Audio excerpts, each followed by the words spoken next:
Positive atheism Hindi channel दर्शकों को स्वागत। हम इस चैनल में गोरा जी से लिखी गई पॉजिटिव एथिज्म अंग्रेजी बुक का अनुवाद हम जानते हैं क्या है, उसमें क्या लिखी।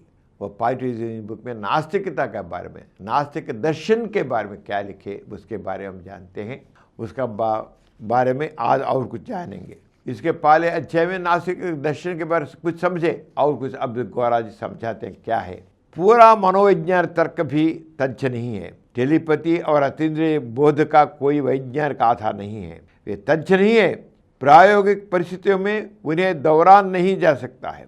चाहे अंगुलियों वाले हाथ शारीरिक प्रकृति में जुड़वा बच्चों की तरह सामान्य सनकी हो सकते हैं।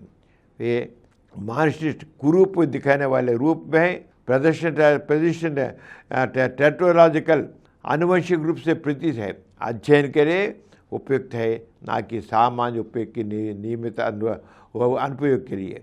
हालांकि ये सम्मोहक है। मन पर मजबूत सुझावों में मंत्रमुग्ध प्रभाव उत्पन्न होते हैं। गोरा जी कई असाधारण के विषय के उनको अद्भुत के का नहीं, वो तो जेनेटिक डिफेक्ट्स होंगे और कुछ होंगे, लेकिन उसका कोई विशेष नहीं है, ऐसा हमको बताते हैं। पूंजवादी व्यक्ति लोगों को डराने और अपनी विश्रेष्टता का दावा करने के लिए सनक का इस्तेमाल करते हैं।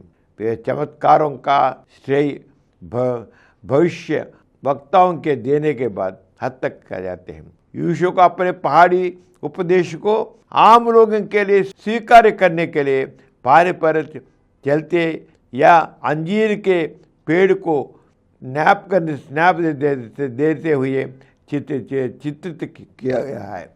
वह लिखते हैं हम पैगंबर होते हैं, फिर तो कुछ संदेश दिए, लेकिन उसको विशेषता दैवत्व को आपद करने के लिए कुछ संभव नहीं होगा। लेकिन जैसे कि कृष्ण को पानी पर चलने का इस प्रकार संगठन को लिखे, कभी किसी को कोई भी पानी में चल सकता, लेकिन यीशु को कृष्ण को दैवत्व का महत्व देने के लिए पानी में चला, ऐसे इस प्रकार का उनके लिखे। और लेकिन इतनी बड़ी बात करने की जरूरत नहीं है। एक भाषण अपनी खूबियों के दाम पर खड़ा हो सकता है। कुरान में आदर्शों की अभिव्यक्ति के लिए चांद तोड़ने के चमत्कार की आवश्यकता नहीं है। मोहम्मद को महत्व प्रसादित करने के लिए वो तो चांद को तोड़ दिया, चंद्रमा को तोड़ दिया, ऐसे लिखे। चंद्रमा कोई भी तोड़ नहीं देखता, आज भी देखते हैं हम, चंद्रमा ऐसा ही है।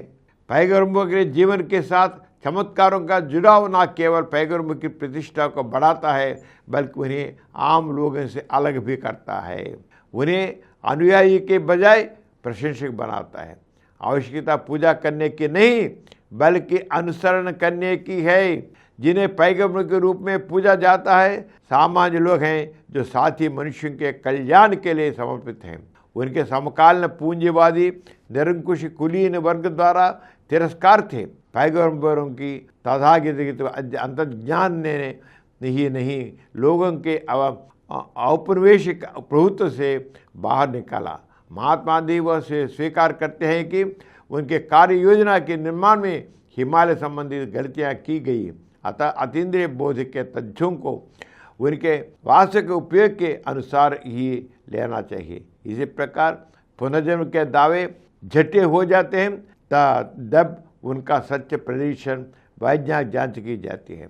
पुनर्जन्म हिंदुओं का है जो इसमें विश्वास करते हैं। ये ईसाई और मुसलमान जो उसे सिद्धांत को विश्वास नहीं करते, वे पुनर्जन्म में विश्वास नहीं करते हैं। देखिए पुनर्जन्म, उसके बारे में हिंदुओं में बहुत विश्वास है, पुनर्जन्म के बारे में, रीबर्थ। लेकिन मुस्लिम्स में, क्रिश्चियंस नहीं, एक हिंदू मुस्लिम बन जाता है, क्रिश्चियन बन जाता है, तब क्या होता है, वह विश्वास गायब हो जाता है। ये सब हमको ऐसा बनाते हैं। विशेषण की तार्किक ज्ञान मीमांसा एपिस्टेमोलॉजिकल शाखाएं धारणाओं को व्यवस्थापित करती हैं। सच होने की संभावना बढ़ जाती है। मान्यताएं चाहे कितनी भी तार्किक और सम्मानजनक क्यों ना हो, सच्चापन के बिना सच नहीं हो सकती। मानवीय समझ का दायरा कठिन तथ्यों से लेकर अप्रमाणित कल्पनाओं तक फैला हुआ है। सत्य तथ्यों के पक्ष में है, झूठ कल्पनाओं के पक्ष में है। सत्य तथ्यों के पक्ष में है, झूठ कल्पनाओं के पक्ष में है। सत्यापन सत्य और झूठ के बीच में विभाजन रेखा है। आस्तिक सिद्धांत मान्यताओं को सत्य मानता है। आस्तिक ईश्वर, आत्मा, स्वर्ग और उसके बाद के जीवन के अस्तित्व में दृढ़ता से विश्वास करते हैं। अन्य धर्म में भी ऐसी मान्यता रखते हैं, लेकिन विश्वास है, सत्य नहीं। ईश्वर, आत्मा, स्वर्ग और परलोक के विश्वास सब झूठ हैं। सर्वशक्तिमान एवं सर्वशक्तिमान की अवधारणा पूर्णतया मिथ्या है, क्योंकि वास्तविक जीवन में जो पूर्णतः दिखाई देता है वह मनुष्य की पूर्ण स्वतंत्रता है। भगवान झूठ है, लेकिन लंबे समय से इस उपयोग झूठ रहा है। नीतिवादी आस्तिक दर्शन का सार है। ईश्वर, भाग्य, नीतिवाद के सिद्धांत की तरह है। प्राकृतिक नियम, अनुवंशिक संरचना, अनुष्ठान शक्ति, उत्पादन के साधन, भौतिक स्थितियों की राज्य शक्ति जैसे भौतिक कारक भी निर्णायक होते हैं। आस्तिक मानते हैं कि उनका जीवन पूर्व निर्धारित है। मानव की स्वतंत्रता इच्छा नीतिवादी सिद्धांतों की मिथ्यता को उजागर करती है। वास्तव में नीतिवाद में विश्वास उस गुलाम मानसिकता से प्रेरित है जो आस्तिकता की विशेषता है। नास्तिकता स्वतंत्रता पर जोर देती है। विश्वास सत्य में अंतर करके वास्तविकता को समझाता है। नास्तिक अप्रत्यक्ष ज्ञान प्राप्त करने के लिए स्वतंत्र रूप से कल्पना का उपयोग करते हैं। उनके राय बनाकर सिद्धांत प्रतिपादित किए जाते हैं। शौक का आनंद लेते हैं, लेकिन वे मन को कायरता से बंद नहीं करते। आस्तिकों के विपरीत नास्तिक सत्यापन के विरुद्ध माध्यम से अधिक तथ्यों के साथ विश्वास से सत्य की ओर साहसपूर्वक आगे बढ़ते हैं। आस्तिक विश्वास पर चाहते हैं, नास्तिक सत्य को स्थापित है। वे आस्तिकों की तरह धारणाओं और विश्वासों पर नहीं रखते।